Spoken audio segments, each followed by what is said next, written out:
I'm here today with Marion Boswell, landscape architect, and I'm really glad to be in this amazing garden that she designed, and its scale and beauty really takes you in. However, we are here today to talk about the principles and approach that sit in the heart of this garden. So Marion, what does sustainable design mean to you?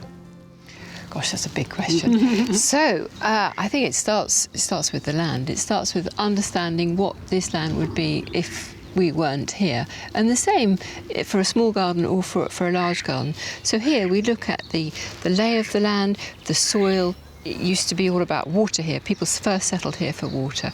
So we're working with those elements to see what we can build into a beautiful garden that's good for biodiversity, good for humans, of course. I mean, we are part of the whole biome, but also how it can be long-lasting without doing harm. I think doing no harm is the key thing. And I think that's really interesting, you know, that approach of thinking of it as an ecosystem, because I know sometimes when I would start on designs, when I first kind of was designing it, and it was all about trying to get down shapes and colours and things, but actually it's more than that, isn't it? It's more than just sort of what it looks like. Yeah, I like to think of it. You know, there's that lovely Scott Fitzgerald quote, she was beautiful, but not like the girls in the magazines. I like to think that the garden's beautiful from sort of below the skin, not just from how it looks on the outside.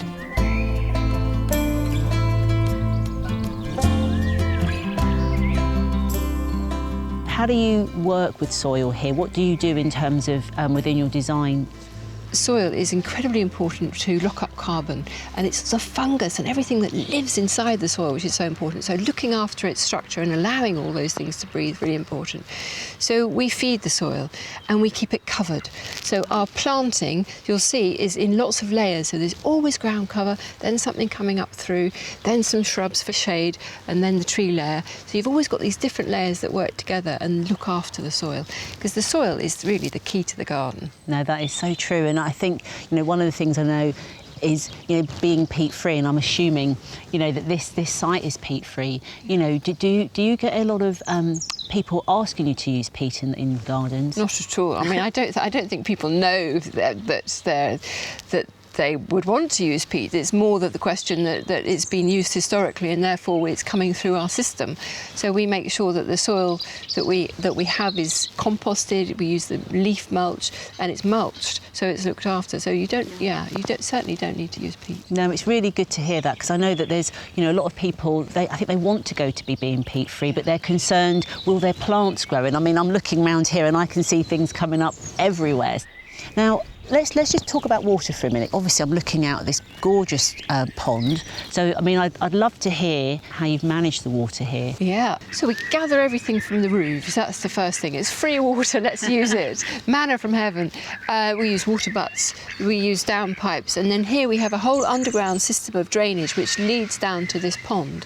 So in a smaller garden, you could have a rain garden, which is a lovely thing. Mm-hmm. So the water comes down the drains and then would feed into a little pool, which is what I think of as a sometimes pond. So it fills up and then it enters, and then it empties. And that's a lovely way of working with water. The sort of old Victorian bedding plants, which were grown with a lot of water in the greenhouse and then put in and then taken out, put in and taken. I mean, that takes a lot of water. So we would use mostly perennials. Mulching also helps reduce water, and that can be mulching with a compost, or it could be a gravel, or it could be a wood chip, and that also helps prevent the evaporation so that you need less water in the garden. I can see how important the planting is in this garden. Marion talks about the many layers that are important within this space, the ground cover, perennials coming through, and some of the main shrubs that offer shade. But importantly, if you listen closely, you'll hear the bees and all of that biodiversity.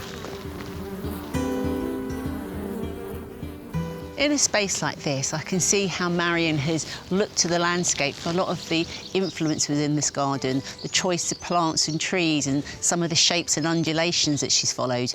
But you don't have to have a big garden to take inspiration from the environment that you live in.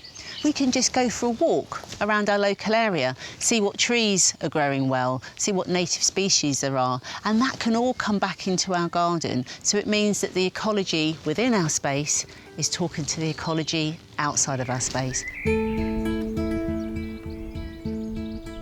has been apparent talking to Marion today is that sustainable design starts with the land, really understanding and listening to the environment that we live in, understanding our soil and protecting it and nurturing it, and thinking about the plants, how we can not only give good ground cover, but introduce plants that may also work for biodiversity.